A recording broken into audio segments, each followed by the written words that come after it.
Manual क्या होता है? मैनुअल हम सभी जानते हैं कि मैनुअल मेथड होता है जो हम लोग हैंड से करते हैं।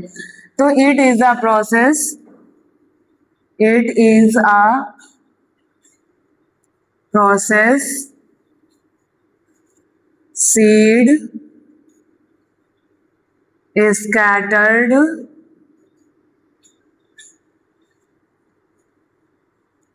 by hands। बेटा मैनुअल मेथड कैसा है? जो कि हम लोग क्या करते हैं, अपने हाथों से बीज को फैलाते हैं। जो किसान लोग होते हैं, जो भी बीज बो रहे होते हैं, वो अपने हाथों से फैलाते हैं। और बेटा ये मैनुअल कैसा है? मैनुअल मेथड ऐसा है जो हम लोग ट्रेडिशनल फार्मर्स होते थे वो मैनुअल मेथड का यूज करते थे। ठीक है, तो बेटा ये जो मैनुअल मेथड है, जो हाथों से हम लोग बीज को स्कैटर्ड करते हैं, वही क्या कहलाता है? It is also called broadcasting. क्या बोलते हैं बेटा? ब्रॉडकास्टिंग। बेटा हाथों से बीज को फैलाना, मैनुअल तरीके से बीज को फैलाना क्या कहलाता है? ब्रॉडकास्टिंग कहलाता है।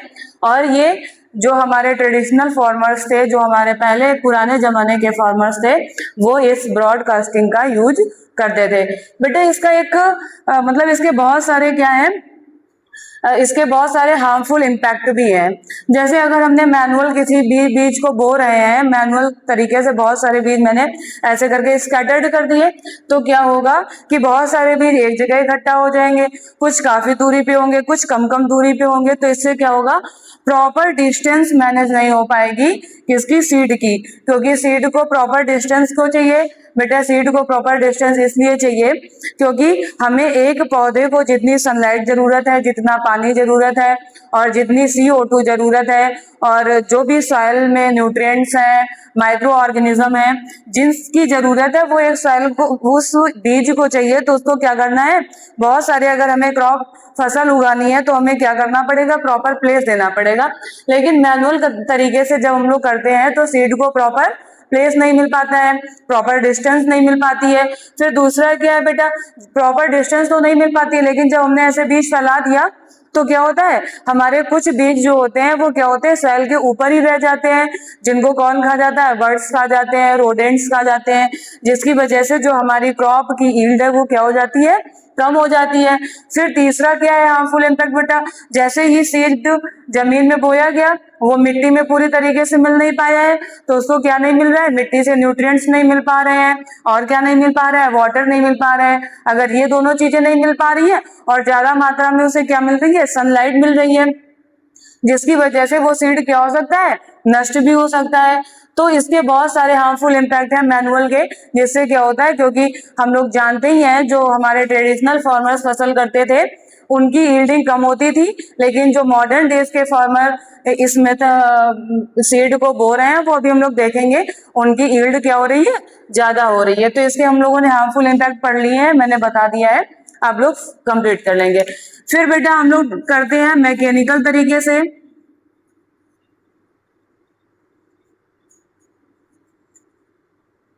मैकेनिकल तरीके से जो करते हैं बेटा, ये क्या है? मैकेनिकल का मतलब ही आ रहा है कि हम लोग इसको कैसे करते हैं?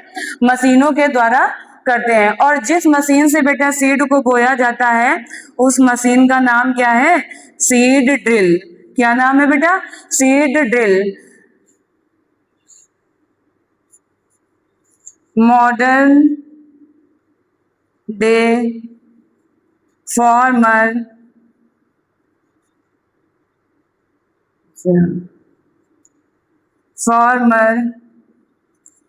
used this type of method. The seed drill is driven by tractor. Seed drill is driven by tractor. बेटा ये जो सीड ड्रिल नाम की एक मशीन आई हुई है, इसमें जो हमारे मॉडर्न डेज के फार्मर्स हैं वो क्या करते हैं?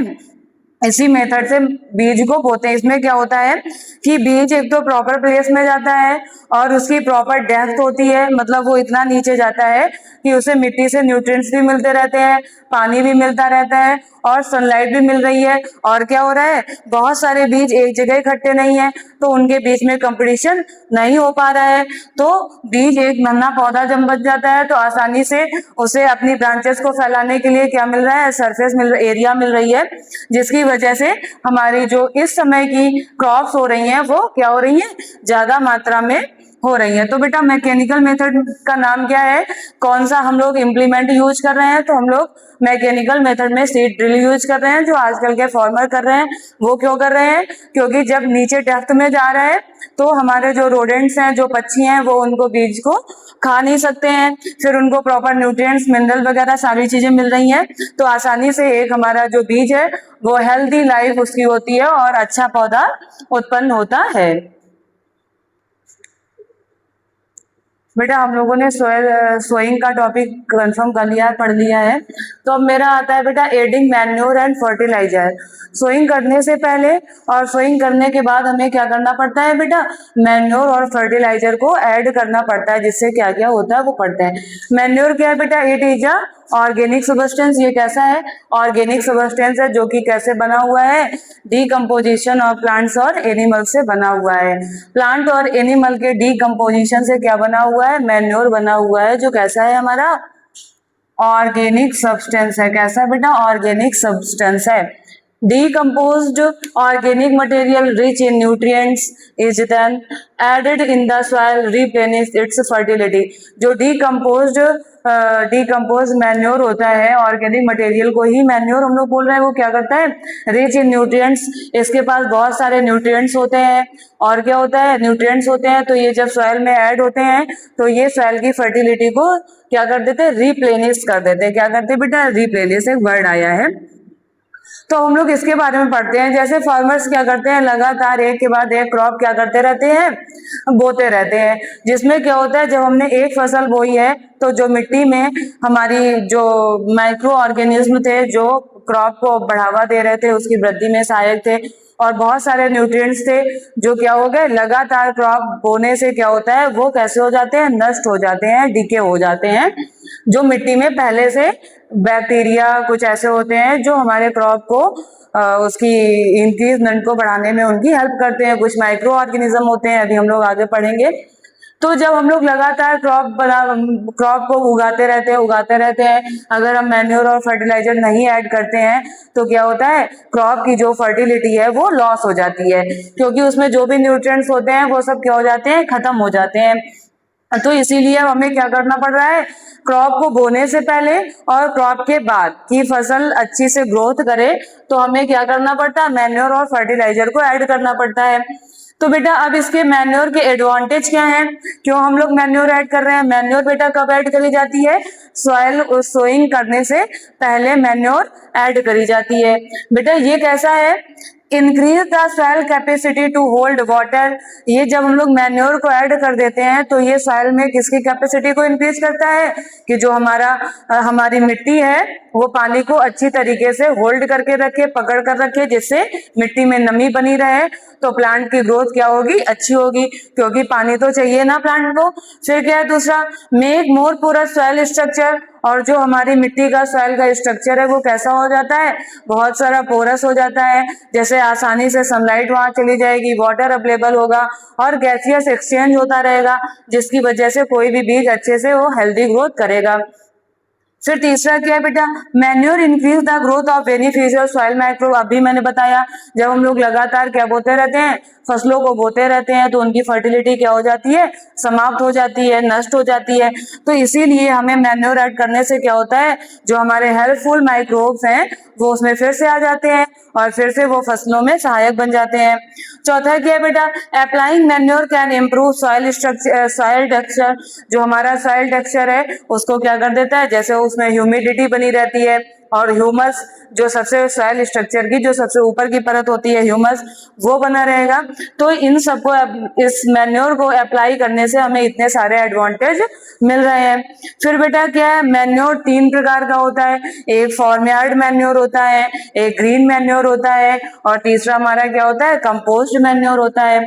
अब फार्मयार्ड मैन्योर क्या होता है, जैसे गांव में लोग ट्रेडिशनल भी करते थे और अभी भी करते हैं, जैसे जिनके पास क्या है लाइव स्टॉक है, बहुत सारे जानवर हैं, वो क्या करते हैं, उनका जो डंग होता है, जैसे काऊ डंग हो गया, बफेलो डंग हो गया, उन सबको एक गड्ढे में कलेक्ट करते जाते हैं, इकट्ठा करते रहते हैं। तो जब हमने 2-3-4 दिन इकट्ठा, 2-3-4 दिन क्या काफी दिन तक वो इकट्ठा रहता है, ऑलमोस्ट 1 ईयर या हाफ ईयर ऐसे इकट्ठा रहता है। तो क्या होता है, उसमें बहुत सारे माइक्रो ऑर्गेनिज्म आ जाते हैं, वो क्या करते हैं उसको और क्या कर देते हैं, डिकम्पोज कर देते हैं, जिससे उसकी क्या हो जाती है, वो और अच्छी हो जाती है मैन्योर, और फिर उसको हम खेतों में ऐड करते हैं तो हमारी फसलें और अच्छी होती हैं। फिर दूसरा क्या है बेटा, ग्रीन मैन्योर। कुछ फार्मर्स क्या करते हैं, जैसे उन लोगों ने अपनी खेती कर ली है, अब उनका खेत ऐसे ही पड़ा हुआ है, तो वो क्या करते हैं, ग्रीन प्लांट बो देते हैं, जैसे अनवांटेड होते हैं लेकिन वो मैन्योर बन जाते हैं। ग्रीन प्लांट उन्होंने बो दिया, फिर कुछ समय बाद वही ग्रीन प्लांट को क्या कर देते हैं, प्लगिंग कर देते हैं उसको क्या उसकी जुताई करवा देते हैं, तो भी ये ग्रीन मैन्योर बन जाता है। वो कैसे बन जाते हैं, वो भी सॉइल की फर्टिलिटी को इंक्रीज करते हैं। फिर तीसरा बेटा हमारा कंपोस्ट मैन्योर। इसमें क्या करते हैं, जो हमारे घरों से वेजिटेबल्स पील निकलता है और बहुत सारे ऑर्गेनिक मैटर होते हैं जो हम फेंकते हैं, वो सब जब एक जगह इकट्ठे होते रहते हैं, फिर वहां पर डिकम्पोजिशन बैक्टीरिया आते हैं, माइक्रो ऑर्गेनिज्म आते हैं, वो क्या करते हैं, इस कंपोस्ट मैन्योर को डिकम्पोज कर देते हैं, जो क्या करते हैं, ये भी फसलों को उगाने में बहुत ही सहायक होते हैं। बेटा हम लोगों ने मैन्योर फिनिश कर लिया है, अब हम लोग पढ़ने जा रहे हैं फर्टिलाइजर। मैन्योर कैसा था बेटा, ऑर्गेनिक सब्सटेंस थे। बेटा फर्टिलाइजर हम लोग पढ़ने जा रहे हैं, दीज आर केमिकल कंपाउंड, वो कैसे थे, ऑर्गेनिक थे। ठीक है, मैन्योर कैसा था बेटा, ऑर्गेनिक सब्सटेंस था। तो बेटा chemical compound manufactured in factories, ये किसमें बेटा बनाया जाता है, फर्टिलाइजर फैक्ट्रीज में बनाया जाता है। जबकि हम लोग मैन्योर पढ़ रहे थे, वो कहाँ बन रहा था, वो किसी भी घरों में, मतलब घर के बाहर लोग गड्ढा खोद करके बना रहे थे, लोग अपने हाथों से ही उसको बना ले रहे थे, क्योंकि उसमें हमें काऊ डंग स्ट्रॉ वगैरह चाहिए था, तो वो सब वही मिल जा रहा था। लेकिन ये जो फर्टिलाइजर है, ये कहाँ बनाया जा रहा है, फैक्ट्रीज में, क्योंकि यहाँ पर हम लोग क्या यूज कर रहे हैं, बहुत सारे केमिकल्स का यूज कर रहे हैं, इसीलिए फैक्ट्रीज में बनाया जा रहा है। फिर दूसरा बेटा क्या, specifically compose to be rich in a particular nutrients. बेटा मैन्योर में ऐसा नहीं था कि ये इसके पास कोई और भी न्यूट्रिएंट्स हैं, मैन्योर में ऐसा नहीं था कि ये स्पेशल किसी भी चीज के लिए बनाए गए हैं। लेकिन ये जो बेटा फर्टिलाइजर है, इसके लिए क्या है, ये स्पेशली कुछ के लिए बनाया गया है। जैसे इसके एग्जांपल हैं यूरिया। जब बेटा हमारे फील्ड में यूरिया की कमी हो जाती है या किसी भी फसल को यूरिया चाहिए होती है, तो हमें क्या देना पड़ता है, यूरिया, स्पेशली बनाया गया है यूरिया। फिर क्या है बेटा, एनपीके। क्या है बेटा, एनपीके है, जो किसका किसका मिक्सर है बेटा, नाइट्रोजन, फास्फोरस और पोटेशियम का मिक्सर है बेटा। किसका है, mixture of nitrogen,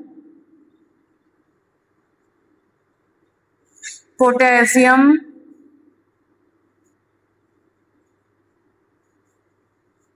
and phosphorus.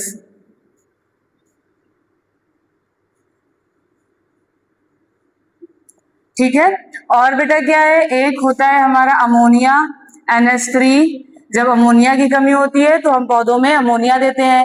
अगर एनपीके, तीनों चीजों की कमी होती है तो हम लोग एक साथ एनपीके डाल देते हैं। ठीक है, और फिर यूरिया, ये क्या करते हैं बेटा, ये प्लांट की ग्रोथ को, ये भी क्या करते हैं, प्लांट की ग्रोथ करते हैं। फिर बेटा उसमें कोई हमें हार्मफुल इम्पैक्ट देखने को नहीं मिल रहे थे, और किसी भी प्रकार की, वो जो भी हम लोग मैन्योर वाली खेती कर रहे थे, वो हमारी कैसी खेती थी, ऑर्गेनिक फार्मिंग थी। कैसी थी बेटा, ऑर्गेनिक फार्मिंग थी। लेकिन अब हम लोग फर्टिलाइजर से करने जा रहे हैं, तो इसके बहुत सारे क्या है, हार्मफुल इम्पैक्ट भी हैं। जैसे there excessive use can have adverse effect, इसके क्या है, बहुत सारे एडवर्स इफेक्ट है, ऐसे ही हम लोग समझ लेते हैं। जैसे हमने क्या किया, हमें चाहिए था 1 kg यूरिया मिलानी है, लेकिन मैंने सोचा कि और अच्छी ग्रोथ हो जाएगी, तो मैंने क्या किया, वहां पर 3 kg यूरिया मिला दी। जब मैंने 3 kg यूरिया अगर मिलाई तो जो मेरा प्लांट था वो क्या हो जाएगा, नष्ट हो जाएगा या जल जाएगा या उसमें कुछ भी ऐसा हो जाएगा, तो हमारी क्या हो जाएगी, क्रॉप होगी नहीं या नष्ट हो जाएगी पूरी तरीके से, या अगर होगी भी तो थोड़ी होगी। तो हम लोग इसके एक्सेसिव यूज करेंगे अगर, तो एडवर्स इफेक्ट है। अगर हमें पता है कि मेरे पास थोड़ा सा फॉर्म है, उसमें मैंने 10, 15, 20, 25 पौधे लगा रखे हैं, तो हमें वहां पर 1 kg यूरिया ही डालनी है, तो हम क्या करेंगे, 1 kg यूरिया ही डालेंगे, उससे एक्सेसिव नहीं कर सकते हैं। फिर दूसरा क्या है बेटा, fertiliser run off can contribute to water pollution. बेटा जो वाटर के आसपास की फील्ड होती हैं उनमें क्या होता है, अगर मैंने ज्यादा यूज कर लिया है फर्टिलाइजर का, तो जैसे बारिश हुई, मैंने फर्टिलाइजर डाला, तुरंत बारिश हो गई, या ज्यादा फर्टिलाइजर डाल दिया, पानी भरा हुआ था खेतों में, तो वो कहाँ चला गया, आसपास की नदियों में चला गया, ठीक है। तो वो नदियों में क्या करेगा जाके, वाटर पोल्यूशन करेगा जाके। तो बेटा इसके बहुत सारे एडवर्स इफेक्ट थे, इसीलिए जो फार्मर्स होते हैं वो ज्यादातर कौन सी फार्मिंग करते हैं, वो हमेशा ऑर्गेनिक फार्मिंग करने की कोशिश करते हैं, क्योंकि मैन्योर में किसी भी प्रकार का कोई भी एडवर्स इफेक्ट नहीं था। लेकिन जब हम लोग इससे करते हैं फर्टिलाइजर से, तो इसमें बहुत सारे एडवर्स इफेक्ट होते हैं। बेटा अब जैसे हम सभी को पानी की जरूरत होती है, वैसे पौधों को भी तो होती है ना पानी की जरूरत। क्यों पानी की जरूरत है, क्योंकि उन्हें फोटोसिंथेसिस करना है, हमारे लिए भी खाना बनाना है, खुद के लिए बनाना है, तो उन्हें भी पानी की जरूरत होती है। तो अब हम लोग बेटा पढ़ेंगे इरिगेशन। इरिगेशन क्या होता है, the practice of supplying water to field at regular interval in termed irrigation. बेटा अगर हम पहले देखते हैं कि सबसे पहले तो क्या है, सोइंग से पहले हमें इरिगेशन करनी पड़ती है, पहले हमें खेत तैयार करने के लिए उसकी इरिगेशन करनी पड़ती है, फिर क्या करना होता है, फिर प्लगिंग करनी पड़ती है। लेकिन जब मैंने सीड को बो दिया है, इसके बाद छोटे छोटे पौधे निकल आए, फिर उनको पानी की जरूरत होती है, तो हम कैसे पहचानेंगे, तो हम लोग मिट्टी को उठाकर देखते हैं, अगर मिट्टी में थोड़ी सी ह्यूमिड है, अगर नमी नहीं है तो हमें क्या करना पड़ेगा, तुरंत इरिगेशन करना पड़ेगा, और रेगुलर इंटरवल पर बेटा हमें क्या करना पड़ता है, इरिगेशन करना पड़ता है। तो बेटा timing of irrigation vary depending upon several factors. अभी मैंने बताया जो इरिगेशन की टाइमिंग है वो क्या करती है, डिपेंड फैक्टर्स हैं, जैसे क्रॉप टाइप। कुछ फसलें ऐसी होती हैं जिनको बहुत सारा क्या चाहिए, पानी चाहिए, जैसे पैडी की फील्ड है, धान की फील्ड है, उसे हमेशा उसमें क्या होना चाहिए, पानी भरा ही होना चाहिए, है ना। फिर क्या है, सॉइल टाइप कुछ ऐसी होती है सॉइल जो क्या करती है, मिट्टी जो कुछ ऐसी होती है जो वाटर को ज्यादा नहीं होता होल्ड, कुछ ऐसी होती है जो पानी को होल्ड ही नहीं करती है, जैसे सैंडी सॉइल। सैंडी सॉइल पानी को तो बिल्कुल भी होल्ड नहीं करती है। तो अगर हम वहां पर पैडी फील्ड बो दें तो हमें क्या करना पड़ेगा, बहुत ज्यादा मात्रा में पानी देना पड़ेगा, इसीलिए हम लोग वहां पर पैडी फील्ड नहीं बोते हैं। फिर क्या बेटा सीजन, जैसे अभी गर्मी का सीजन चल रहा है तो हमें क्या करना पड़ रहा है, डेली पौधों में पानी देना पड़ता है, इसीलिए इसी तरीके से क्रॉप का होगा, क्योंकि क्या है, ड्राई एयर चल रही है, सॉइल में नमी बिल्कुल भी नहीं है और पौधों को पानी चाहिए, किस लिए चाहिए, फोटोसिंथेसिस करने के लिए। तो पौधे ज्यादा इवेपोरेशन कर रहे हैं, इसलिए ये टाइमिंग क्या होती है, इरिगेशन की टाइमिंग किस पे डिपेंड करती है, कुछ सेवरल फैक्टर्स है जो मैंने 3 फैक्टर आपको बताए हैं, क्रॉप टाइप, सॉइल टाइप और सीजन। बेटा हम लोगों ने पढ़ लिया है इरिगेशन, अब हम लोग पढ़ने जा रहे हैं मेथड्स ऑफ इरिगेशन। तो जो मेरे ट्रेडिशनल फार्मर हुआ करते थे वो क्या करते थे, नदियों, तालाबों और झीलों से पानी को ले लेते थे किसी भी माध्यम से, लेकिन उसमें क्या था, बहुत सारे लेबर की जरूरत होती थी और वो इतना ज्यादा इफेक्टिव भी नहीं होता था। लेकिन अब मॉडर्न डे के फार्मर क्या करते हैं, मॉडर्न मेथड है बेटा इरिगेशन के 2 टाइप्स हैं। सबसे पहला है स्प्रिंकल सिस्टम और दूसरा क्या है, ड्रिप इरिगेशन सिस्टम। मॉडर्न में बेटा बहुत ज्यादा लेबर की जरूरत नहीं है और ये जो मॉडर्न मेथड है ये इरिगेशन के बहुत इफेक्टिव मेथड है। तो स्प्रिंकल सिस्टम क्या होता है बेटा, इसमें क्या करते हैं, बहुत सारे पाइप बिछा देते हैं और जगह जगह प्रॉपर डिस्टेंस पे नोजल लगा देते हैं। क्या लगा देते हैं, नोजल लगा देते हैं, जिससे वो जहां पर लगाया है मैंने उस एरिया में पूरा ये वाटर क्या किया जाता है, स्प्रे किया जाता है। जहां पर पानी की कमी होती है या ऐसे फसलों को जहां पर लिमिटेड पानी चाहिए या कुछ अनइवन सतह होती हैं या कुछ अनइवन फील्ड होते हैं जहां पर हम लोग फसलें बो रहे होते हैं, वहां पर पानी की जरूरत होती है, नदियों, तालाबों या ट्यूबवेल का पानी वहां नहीं पहुंच पा रहा है, तो हम लोग स्प्रिंकल सिस्टम करते हैं। इससे क्या होता है, हमारा पानी भी बर्बाद नहीं होता है, वो भी बच जाता है और सभी हमारी फसलों की सिंचाई सिंचाई भी हो जाती है। इसमें स्प्रिंकल में क्या जाता है, नोजल से जिस जगह नोजल लगाया जा रहा है प्रॉपर डिस्टेंस पे लगाए जाते हैं कि एक नोजल कितने एरिया को कवर कर रहा है, फिर दूसरा नोजल कितने एरिया को कवर करेगा, उस तरीके से लगाया जाता है। तो इसमें क्या किया जाता है, पानी को स्प्रे किया जाता है जिससे प्रॉपर हर पेड़ को पानी भी मिल जाता है और हमारा पानी वेस्ट भी नहीं होता है।